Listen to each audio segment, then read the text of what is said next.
बोल शंकर भगवान की जय। बोल सद्गुरुदेव भगवान की जय। गुरुर्ब्रह्मा गुरुर्विष्णु गुरुर्देवो महेश्वरा गुरुर्साक्षात् परं ब्रह्मा तस्मै श्री गुरुवे नमः। तस्मै श्री गुरुवे नमः। मनोजवं मारुततुल्यवेगं जितेन्द्रियं बुद्धिमतां वरिष्ठं वातात्मजं वानरयूथमुख्यं श्रीरामदूतं शरणं प्रपद्ये।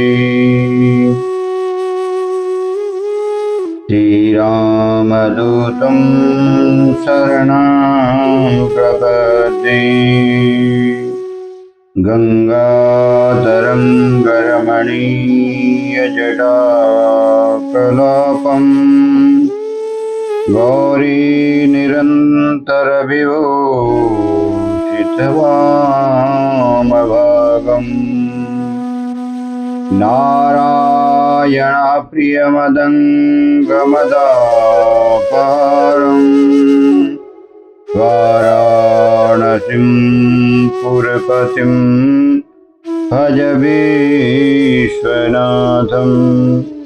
वाराणसीं पुरपतिं भज विश्वनाथम्। अग्नियज्ञं देवयज्ञं ब्रह्मयज्ञं तथैव च गुरुपूजां ब्रह्मतृप्तिं क्रमेण ब्रूहि न प्रभु। बोल शंकर भगवान की जय। सभी मित्रों को मैं आचार्य गोपाल दत्तप्रेती का सादर नमन वंदन अभिनंदन।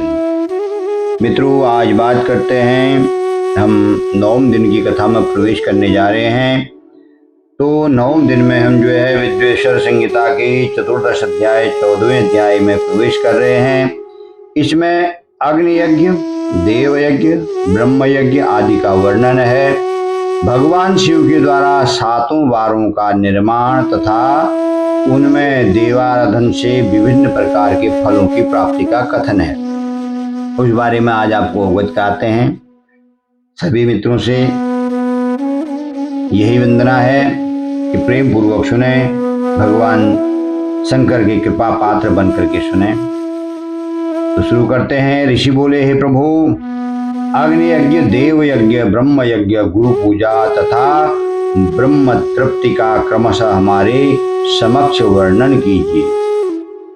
तब सूत जी कहते हैं कि अग्नो जुहोति यद द्रव्य मग्निम यज्ञ सउच्यते ब्रह्मचर्याश्रमस्थानां समिदादानमेव हि।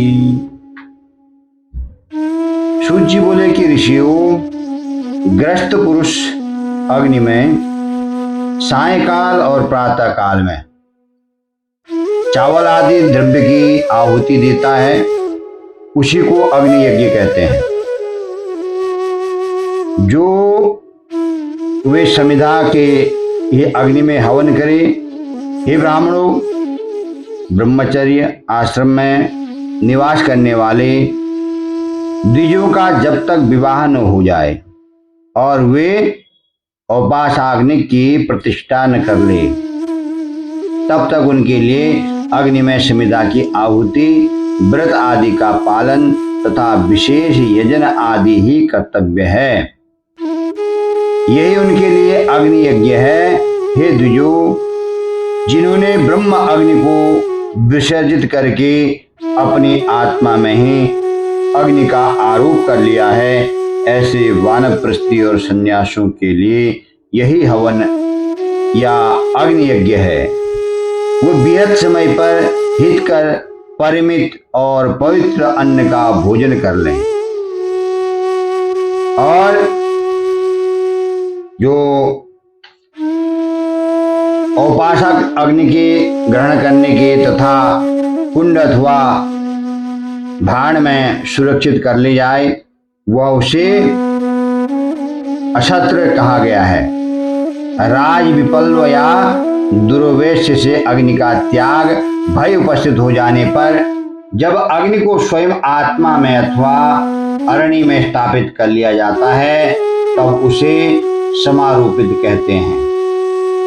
हे ब्राह्मणों, सायकाल अग्नि के लिए दी हुई आहुति संपत्ति प्रदान करने वाली होती है, ऐसा जानना चाहिए। और प्रातः काल सूर्य देव को दी हुई आहुति आयु की वृद्धि करने वाली होती है। यह बात अच्छी तरह समझ लेनी चाहिए। दिन में अग्निदेव सूर्य में ही प्रविष्ट हो जाते हैं, अतः प्रातः काल सूर्य की दी हुई आहुति भी अग्नि यज्ञ ही है। इंद्र आदि समस्त देवताओं के उद्देश्य से अग्नि में जो आहुति दी जाती है उसे देव यज्ञ समझना चाहिए। स्थालीपाक आदि यज्ञों को देव यज्ञ मानना चाहिए। लौकिक अग्नि में प्रतिष्ठित जो चूड़ाकरण आदि संस्कार निमित्तक हवन कर्म है उन्हें भी देव यज्ञ ही अंतर्गत जानना चाहिए। जब ब्रह्म यज्ञ का वर्णन सुनिए। ब्रह्म यज्ञ क्या है?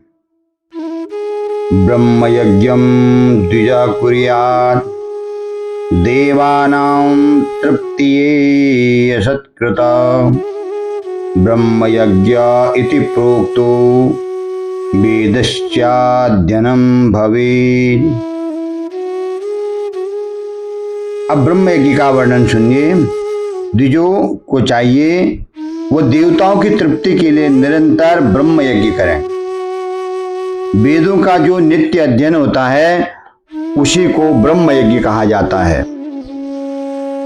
प्रातः नित्य कर्म के अंतर सायंकाल तक ब्रह्म यज्ञ किया जा सकता है, उसके बाद रात्रि में इसका विधान नहीं है। अग्नि के बिना देव यज्ञ कैसे संपन्न होता है उसे आप लोग श्रद्धा से और आदर पूर्वक सुनिए।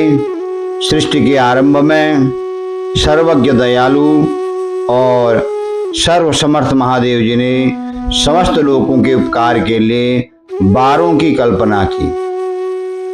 वे भगवान शिव संसार रूपी रोगों को दूर करने के लिए वैद्य हैं, सबके ज्ञाता तथा समस्त औषधियों के भी औषध हैं। उन भगवान ने पहले अपने वार की कल्पना की जो आरोग्य प्रदान करने वाला है। तत्पश्चात उन्होंने अपनी माया शक्ति का वार बनाया जो संपत्ति प्रदान करने वाला है। जन्म काल में दुर्गतिग्रस्त बालक की रक्षा के लिए उन्होंने कुमार के वार की कल्पना की। तत्पश्चात सर्वप्रथम महादेव जी ने आलस्य और पाप की निवृत्ति तथा समस्त लोगों का हित करने की इच्छा से लोक रक्षक भगवान विष्णु का वार बनाया।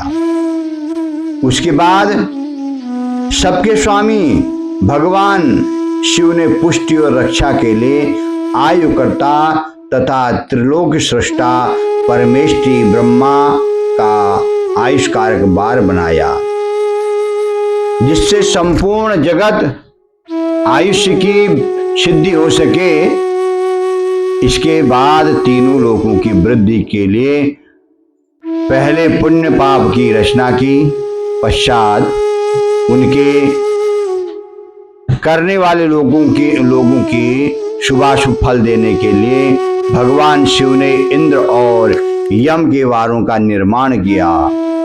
ये दोनों वार क्रमशः भोग देने वाले तथा लोगों के मृत्यु भय को दूर करने वाले हैं।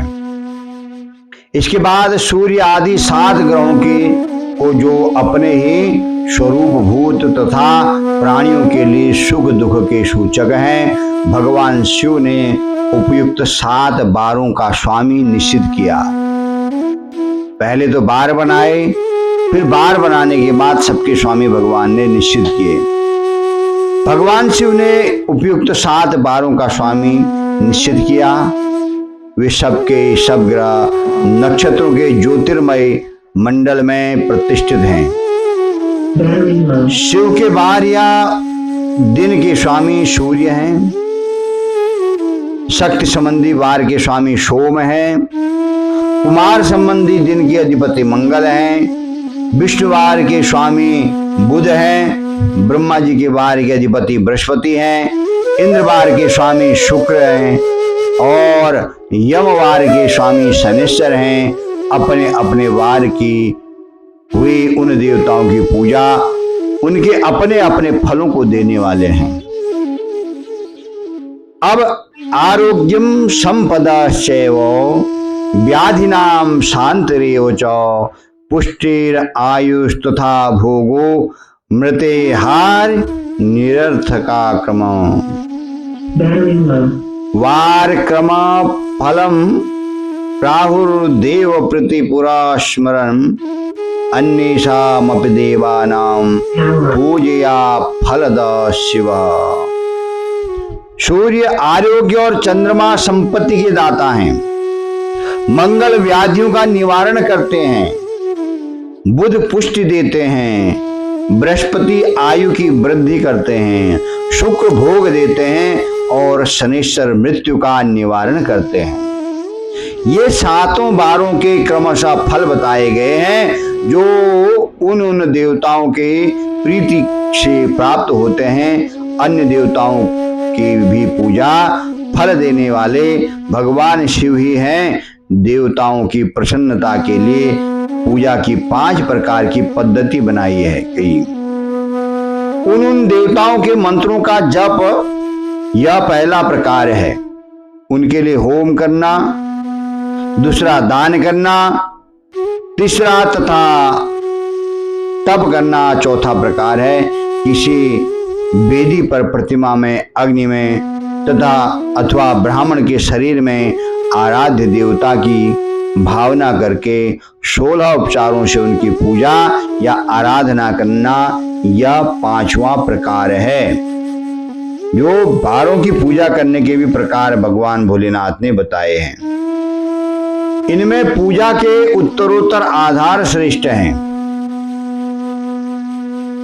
पूर्व में जो पूर्व के भाव में उत्तरोत्तर आधार का अवलंब करना चाहिए। दोनों नेत्रों तथा मस्तक के रोग और कुष्ठ रोग की शांति के लिए भगवान सूर्य की पूजा करके ब्राह्मणों को भोजन कराएं। आदित्यम पूजित्वा तु ब्राह्मणान भोजेत ततः दिनम मासम तथा वर्षम वर्षात्रियमथापि वा। मित्रों, कितने महत्व की बात है आपके जीवन में। भगवान शिव जो है रोगों की निवृत्ति के लिए भी बारों की पूजा किस तरह करनी चाहिए। किसी को नेत्र का रोग है, किसी को मस्तक का रोग है, मस्तिष्क का मतलब शरीर के रोग हैं, किसी को कुष्ठ रोग है, उसकी शांति के लिए भगवान शिव की पूजा करनी चाहिए। शिव की पूजा का विधान बताया है। तदंतर 1 दिन, 1 मास, 1 वर्ष अथवा 3 वर्ष तक लगातार ऐसी साधना करना चाहिए। इससे यदि प्रबल प्रारब्ध का निर्माण हो जाए तो रोग एवं जरा आदि का नाश हो जाता है। हम थोड़े समय में सोचते हैं कि हमें अभिष्ट फल की प्राप्ति हो जाए, लेकिन शास्त्र लगातार आपको 3 साल तक का समय बता रहा है। इष्ट देव के नाम मंत्रों का जप आदि साधन वार आदि के अनुसार फल देते हैं।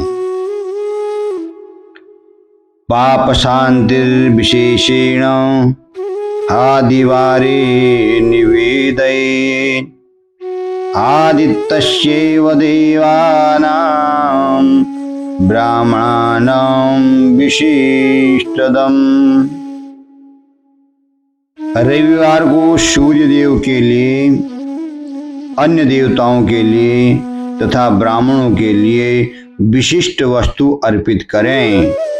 यह साधन विशिष्ट फल देने वाला होता है तथा इसके द्वारा विशेष रूप से पापों की शांति होती है। सोमवारे च लक्ष्मी याद संपदर्थम यजेद बुधौ आज्ञानेन तथा विप्रान सपत्नी का भोजय। विद्वान पुरुष सोमवार को संपत्ति की प्राप्ति के लिए लक्ष्मी आदि की पूजा करें तथा सपत्नी ब्राह्मणों को घी में बने हुए पकवान भोजन कराना चाहिए। मंगलवार को रोगों की शांति के लिए, किसी के शरीर में बहुत सारे रोग हो गए हैं, वो ठीक नहीं हो रहा है, तो मंगलवार के दिन पूजा करनी चाहिए। काली आदि देव आदि की पूजा करनी चाहिए तथा उड़द मूंग एवं अरहर दाल आदि से युक्त अन्न ब्राह्मणों को भोजन कराना चाहिए। सौम्यवारो तथा विष्णुम दद्यन्नेन यजेद बुधा पुत्र मित्र कलत्रादि पुष्टिर्भवति सर्वदा। विद्वान पुरुष बुधवार को दधि युक्त अन्न से भगवान विष्णु का पूजन करे। ऐसा करने से सदा पुत्र मित्र और स्त्री आदि की पुष्टि होती है। जो दीर्घायु होने की इच्छा रखता है वह गुरुवार को देवताओं की पुष्टि के लिए वस्त्र यज्ञोपवीत तथा घृत मिश्रित खीर से यजन पूजन करे। भोगों की प्राप्ति के लिए शुक्रवार को एकाग्र चित्त होकर के देवताओं का पूजन करें। जिसको अपने जीवन में खूब सारे भोग चाहिए तो शुक्रवार को एकाग्र चित्त होकर के देवताओं का पूजन करें। ब्राह्मणों की तृप्ति के लिए षड्रस युक्त अन्न का दान करें। इसी प्रकार स्त्रियों की प्रसन्नता के लिए सुंदर वस्त्र आदि का दान करें। स्त्रीणाम चतृप्यते तद्वया द्वेयम देयम वस्त्रादिकम शुभम अपमृत्यु हरे मंदे रुद्रादिश्य यजेद बुधौ। शनिवार के दिन अपमृत्यु का निवारण करने वाला है। किसी की अकाल मृत्यु का योग है तो उस दिन बुद्धिमान पुरुष को चाहिए भगवान रुद्र आदि की पूजा करें, मृत्युंजय की पूजा करें, रुद्र की पूजा करें, तिल से होम करें, दान करें, देवताओं को संतुष्ट करके ब्राह्मणों को तिल मिश्रित अन्न भोजन कराएं। जो इस तरह देवताओं की पूजा करेगा वो आरोग्य आदि फल का भागी बनेगा। तिल होमेन दानेन तिलानेन च भोजेन इत्यं यजेद विबुधा आरोग्यादि फलम लभे। देवानां नित्य यजनेन विशेष यजनेऽपि च स्नाने दाने जपे होमे ब्राह्मणानां च तर्पणे। देवताओं के नित्य पूजन, विशेष रूप से पूजन, स्नान, दान, जप, होम तथा ब्राह्मण तर्पण आदि में एवं रवि आदि वारों में विशेष तिथि और नक्षत्रों का योग प्राप्त होने पर विभिन्न देवताओं की पूजा में सर्वज्ञ जगदीश्वर भगवान शिव ही उन देवताओं के रूप में पूजित होकर सब लोगों को आरोग्य आदि फल प्रदान करते हैं।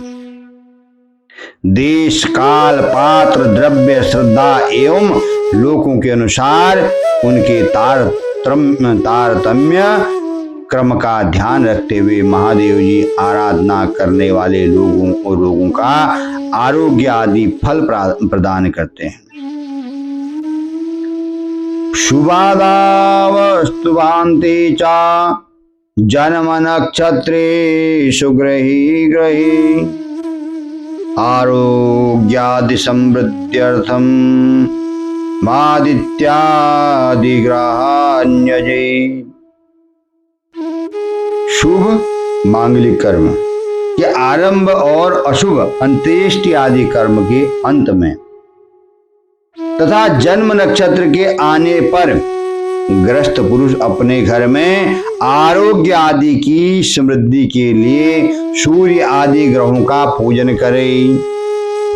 इससे सिद्ध है कि देवताओं का यजन संपूर्ण अभिष्ट वस्तुओं को देने वाला है।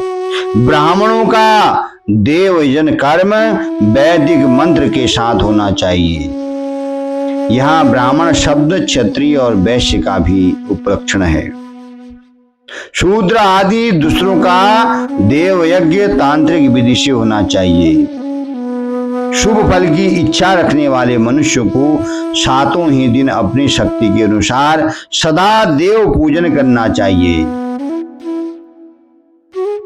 दरिद्र तपसा देवान यजे दाढ़यो धने नहीं पुत्रश्चैवं विधिं धर्मा कुरुते श्रद्धया सह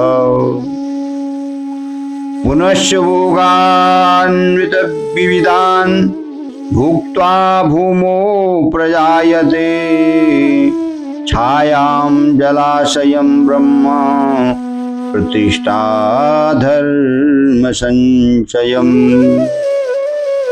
निर्धन मनुष्य तपस्या व्रत आदि के कष्ट सहन द्वारा और धनी धन के द्वारा देवताओं की आराधना करे। बार बार श्रद्धा पूर्वक इस तरह के धर्म का अनुष्ठान करता है और बारंबार पुण्यलोक में नाना प्रकार के फल भोग करके पुनः इस पृथ्वी पर जन्म ग्रहण करता है। धनवान पुरुष सदा भोग सिद्धि के लिए मार्ग में वृक्ष आदि लगा करके लोगों के लिए छाया की व्यवस्था करें। जलाशय, कुआं, बावली एवं पोखरे बनवाएं। वेद शास्त्र की प्रतिष्ठा के लिए पाठशाला का निर्माण करें तथा अन्य प्रकार से भी जो धर्म का संग्रह करता रहे। समय के अनुसार पुण्य कर्मों के परिपाक से अंतःकरण शुद्ध होने पर ज्ञान की सिद्धि हो जाती है। हे ब्राह्मणों, जो इस अध्याय को सुनता, पढ़ता अथवा दूसरों को सुनाता है उसे देव यज्ञ का फल प्राप्त होता है, क्योंकि यह विद्वेश्वर संहिता के शिवपुराण के प्रथम खंड के अग्नि यज्ञ आदि का वर्णन इसमें लिखा हुआ है और सातों बारों का इसमें जो वर्णन है। सातों बारों के कौन देवता हैं उनके बारे में इसमें बताया गया है। तो अब आप इसमें जो है देश, काल, पात्र और दान आदि का विचार बताते हैं। तब ऋषि कहते हैं देशादिक्रमशो ब्रूहि सूत सर्वार्थ वित्तमम। ऋषिगण बोले समस्त पदार्थों के ज्ञाताओं में श्रेष्ठ है सूत जी। अब आप क्रमशः देश, काल आदि का वर्णन करें। तब सूत जी कहते हैं शुद्धम ग्रहम समफलम देवयज्ञादि कर्मसु ततो 10 गुणम गोष्ठम जलतीरम ततो 10 गुणम बिल्वा तुलसस्य अश्वत्थमूलकम। सूत जी बोले हे ऋषियों, देवयज्ञ आदि कर्मों में अपना शुद्ध ग्रह समान फल देने वाला होता है, अर्थात अपने घर में किए हुए देव यज्ञ आदि शास्त्रोक्त कर्म फल को सम मात्रा में देने वाले होते हैं। गौशाला का स्थान घर की अपेक्षा 10 गुना फल देता है। अब आप ध्यान से सुने, पूजा करने का फल कौन कौन सी जगहों में कितना मिलता है। और जलाशय का तट उससे भी 10 गुना महत्व रखता है, तथा जहां बेल, तुलसी एवं पीपल वृक्ष का मूल निकट हो वह स्थान जलाशय से भी 10 गुना अधिक फल देने वाला होता है। देवालय को उससे भी 10 गुना महत्व का स्थान जानना चाहिए। तीर्थ भूमि का तट देवालय से भी 10 गुना महत्व रखता है और उससे 10 गुना श्रेष्ठ है नदी का किनारा। उससे 10 गुना उत्कृष्ट है तीर्थ नदी का तट और उससे भी 10 गुना महत्व रखता है सप्तगंगा नामक नदियों का तीर्थ। सप्तगंगा के को बोला गया है गंगा गोदावरी चैव कावेरी ताम्रपर्णिका सिंधुश्च सरयूरेव सप्तगंगा प्रकीर्तिता। ये सप्तगंगा हैं, गंगा, गोदावरी, कावेरी, ताम्रपर्णी, सिंधु, सरयू और नर्मदा। इन 7 नदियों को सप्तगंगा कहा गया है। समुद्र के तट का स्थान इनसे भी 10 गुना अधिक पवित्र माना गया है और पर्वत के शिखर का प्रदेश समुद्र तट से भी 10 गुना पावन। सबसे अधिक महत्व का वह स्थान जानना चाहिए जहां मन लग जाए। यहां तक देश का वर्णन हुआ। अब काल का तारतम्य बताया जाता है। काल का तारतम्य क्या है कि सतयुग में यज्ञ, दान आदि कर्म पूर्ण फल देने वाले होते हैं, ऐसा जानना चाहिए। और त्रेता युगे त्रिपादम च द्वापरे अर्धशदा स्मृतम कलोपादम तु विज्ञेयम तदपादोनम ततोर्धके। त्रेता युग में उसका 3/4 फल मिलता है। द्वापर में सदा आधे ही फल की प्राप्ति कही गई है। कलयुग में 1/4 ही फल की प्राप्ति समझनी चाहिए और आधा कलयुग बीतने पर फल में से भी 1/4 कम हो जाता है। शुद्धात्मना शुद्धि दिने पुण्यम समफलम विदुः तस्मात् 10 गुणम ज्ञेय रवि संकर्मणेन बुधा। शुद्ध अंतःकरण वाले पुरुष को शुद्ध एवं पवित्र दिन सम फल देने वाला होता है। हे विद्वान ब्राह्मणों, सूर्य की संक्रांति के दिन किया हुआ सत्कर्म पूर्वोक्त शुद्ध दिन की अपेक्षा 10 गुना फल देने वाला होता है। जिस दिन संक्रांति होती है उस दिन आप कोई पुण्य कर्म करें तो और दिनों से 10 गुना अधिक फल देने वाला होता है, यह जानना चाहिए। उससे भी 10 गुना अधिक महत्व उस कर्म का है जो विश्वे तद्दश गुणम अयने तदृशा स्मृतम। जो विश्ववत नामक जो योग है, विश्व योग कहा जाता है। दक्षिणायन आरंभ होने के 10 दिन अर्थात कर्क की संक्रांति में किए हुए पुण्य का महत्व विश्व से भी 10 गुना अधिक माना गया है। विश्ववत संक्रांति जो चैत्र के नवरात्रि के पहले दिन पड़ती है, इससे भी 10 गुना अधिक मकर संक्रांति में और उससे भी 10 गुना अधिक चंद्र ग्रहण में किए हुए पुण्य का महत्व है। सूर्य ग्रहण का समय सबसे उत्तम है, उसमें किए गए पुण्य कर्म का फल चंद्र ग्रहण से भी अधिक और पूर्ण मात्रा में जो अधिक पुण्य देने वाला होता है वह कहा गया है। इस बात को विज्ञ पुरुष जानते हैं।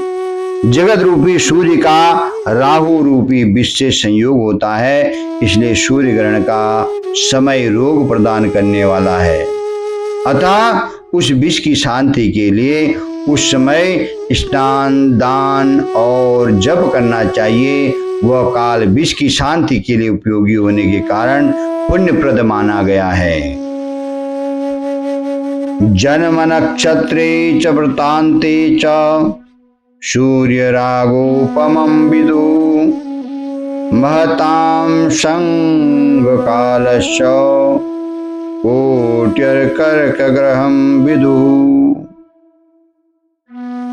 जन्म नक्षत्र के दिन तथा व्रत की पूर्ति के दिन का समय सूर्य ग्रहण के समान ही समझना चाहिए, परंतु महापुरुषों के संग काल का करोड़ों सूर्य ग्रहण के समान पावन है। कोई महापुरुष मिल जाए उस समय में वह करोड़ों सूर्य ग्रहण से भी पवित्र माना गया है, ऐसा ज्ञानी पुरुष मानते हैं।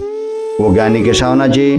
तपोनिष्ठा ज्ञान निष्ठा योगिनो यतयस्तथा पूजाया पात्र में ते पाप संग क्षय कारणम्। तपोनिष्ठ योगी और ज्ञान निष्ठ यति ये पूजा के पात्र हैं, क्योंकि ये पापों के नाश में कारण होते हैं। जिसने 24 लाख गायत्री का जप कर लिया हो वह ब्राह्मण भी पूजा का पात्र है। उसका पूजन संपूर्ण फलों और भोगों को देने में समर्थ है। जो पतन से त्राण करता अर्थात नरक में गिरने से बचता है, उसके लिए इसी गुण के कारण शास्त्र में पात्र शब्द का प्रयोग होता है। वह दाता को पाप से त्राण प्रदान करने के लिए कारण पात्र कहलाता है। इसलिए गायत्री अपना गान करने वाले का अधोगति से त्राण करती है, इसलिए वो गायत्री कहलाती है। जैसे इस लोक में जो धनहीन है वो दूसरे को धन नहीं दे सकता, जो यहाँ धनवान है वही दूसरे को दे सकता है, उसी तरह जो स्वयं शुद्ध और पवित्र आत्मा है वही दूसरे मनुष्य का त्राण या उद्धार कर सकता है। जो गायत्री का जप करे शुद्ध हो गया है वही शुद्ध ब्राह्मण कहा जाता है। इसलिए दान जप होम पूजा इन सभी कर्मों के लिए वही शुद्ध पात्र है। ऐसा ब्राह्मण ही दान लेने तथा रक्षा करने की पात्रता रखता है। स्त्री हो या पुरुष जो भी भूखा हो वही अन्नदान का पात्र है। श्रेष्ठ ब्राह्मण को समय पर बुला करके उसे धन अथवा उत्तम वाणी से संतुष्ट करना चाहिए, इससे अभिष्ट फल की प्राप्ति होती है। इच्छावता प्रदानम च संपूर्ण फलदम विदुः यत प्रश्नांतरम दत्तम तदर्थ फलदम विदुः। इच्छावतम जिस वस्तु की इच्छा हो उसे वह वस्तु बिना मांगे दी जाए तो दाता को उस दान का पूरा पूरा फल प्राप्त होता है, ऐसी महर्षियों की मान्यता है। यत सेवकाय दत्तम स्यात् तदपाद फलम विदुः जाति मात्रस्य विप्रस्य दीन वृत्तिर द्विजर सभा। वो दान जो याचना करने के बाद दिया गया हो वह दान आधा ही फल देने वाला है। अपने सेवक को यत सेवकाय दत्तम अपने सेवक को दिया हुआ दान 1/4 फल देने वाला कहा गया है। हे विप्रो, जो जाति मात्र से ब्राह्मण है और दीनतापूर्ण वृत्ति से जीवन बिताता है उसे दिया हुआ धन का दान दाता को इस भूतल पर 10 वर्षों तक भोग प्रदान करने वाला होता है। वही दान यदि वेदवेता ब्राह्मण को दिया जाए तो वह स्वर्ग लोक में देवताओं के 10 वर्षों तक दिव्य भोग देने वाला होता है। गायत्री जापक ब्राह्मण को दान देने से सत्यलोक में 10 वर्षों तक पुण्य भोग प्राप्त होता है और विष्णु भक्त ब्राह्मण को दिया गया दान वैकुंठी की प्राप्ति करने वाला कहा जाता है। शिव भक्त विप्र को दिया हुआ दान कैलाश की प्राप्ति कराने वाला कहा गया है। इस प्रकार सबको इस लोक में भोग प्राप्ति के लिए दान देना चाहिए। शिव भक्त से विप्रस्य दत्तम कैलाशदम विदुः तत्लोकोपरार्थ भोगार्थम सर्वेषां दानमिष्यते। रविवार के दिन ब्राह्मणों को दशांग अन्न देने वाला मनुष्य दूसरे जन्म में 10 वर्षों तक निरोगी रहता है। बहुत सम्मान पूर्वक बुला करके अभयंग चंदन आदि पाद सेवन वस्त्र गंध आदि से पूजन घी के मालपुए आदि सुंदर भोजन 6 रस व्यंजन दक्षिणा सहित तांबूल नमस्कार और जाते समय अनुगमन ये अन्नदान के 10 अंग कहे गए हैं।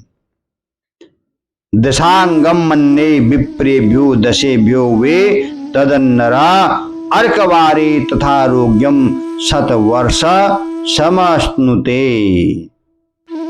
10 ब्राह्मणों को रविवार के दिन दशांग अन्न का दान करने वाला 100 वर्ष तक निरोगी रहता है। सोमवार आदि विभिन्न वारों में अन्नदान का फल उन वारों के अनुसार दूसरे जन्म में इस पृथ्वी लोक में प्राप्त होता है, ऐसा जानना चाहिए। 7 वारों में 10-10 ब्राह्मणों को दशांग अन्नदान करने से 100 वर्ष तक आरोग्य आदि का फल प्राप्त होता है। इस प्रकार रविवार के दिन ब्राह्मणों को अन्नदान करने वाला मनुष्य 1000 वर्षों तक शिवलोक में आरोग्य लाभ प्राप्त करता है। इसी प्रकार 1000 ब्राह्मणों को अन्नदान करके मनुष्य 10,000 वर्षों तक आरोग्य भोग करता है। विद्वानों को सोमवार आदि दिनों के विषय में भी ऐसा ही जानना चाहिए। इसलिए रविवार को गायत्री जप से पवित्र अंतःकरण वाले 1000 ब्राह्मणों को अन्नदान करके मनुष्य सत्यलोक में आरोग्य आदि भोगों को प्राप्त करता है।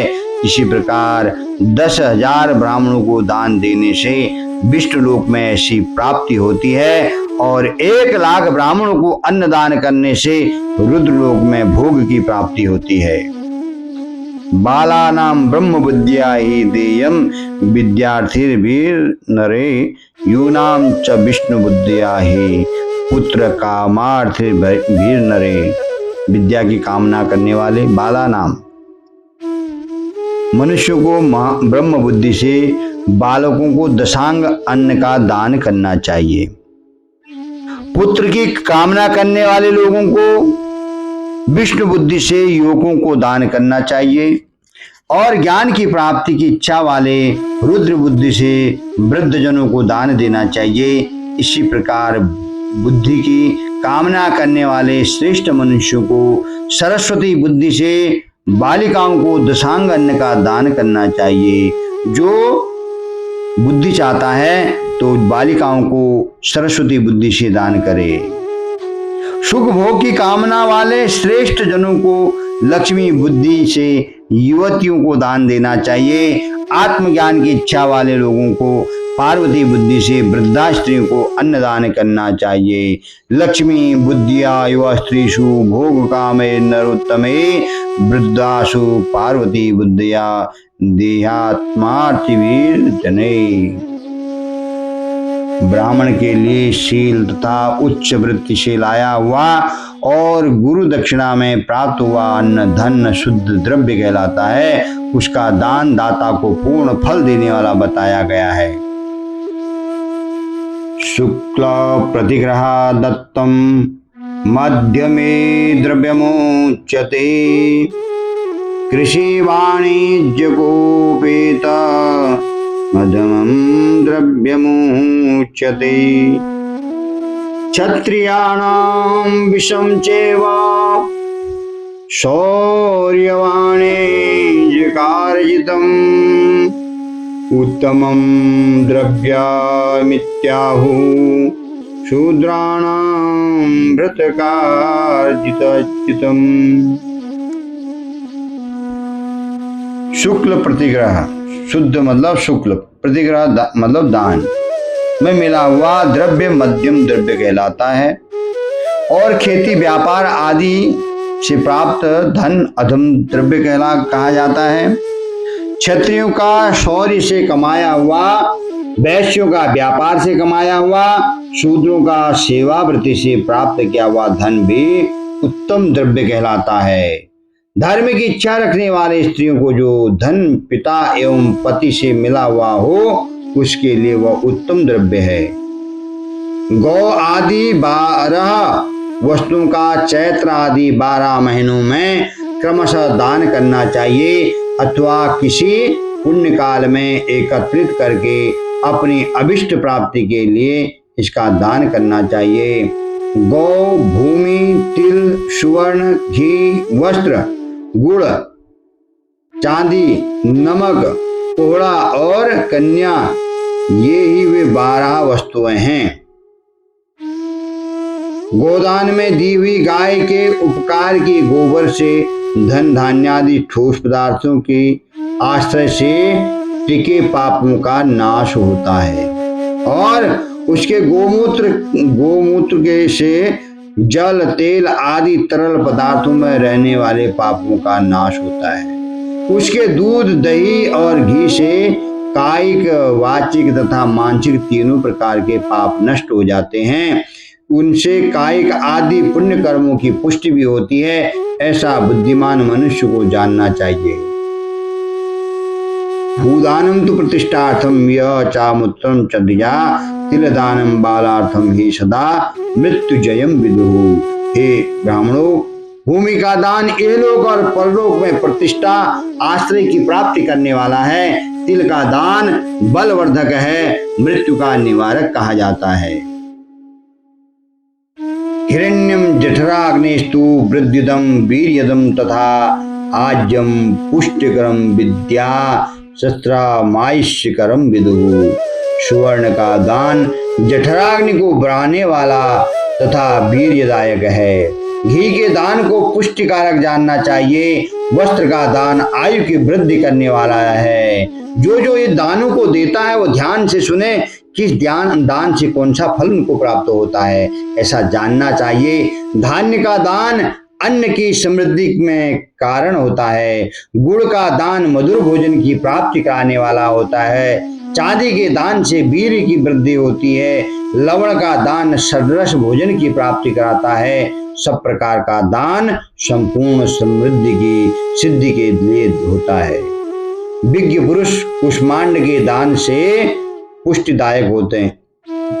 जो कुष्मांड बोला गया है, कुम्हड़ा, कई लोग जो है जिनके पेठा बनते उसको कुष्मांड बोला जाता है, लेकिन कई लोग लौकी वाला जो कुम्हड़ा होता है उसको भी कुष्मांड बोलते हैं। कन्या का दान आजीवन भोग देने वाला कहा जाता है। हे ब्राह्मणों, कन्यादान मतलब विवाह करने की, ऐसा नहीं कि कन्या जी किसी को दान दे दो। हे ब्राह्मणों, वह लोक और परलोक भी संपूर्ण भोगों की प्राप्ति कराने वाला होता है।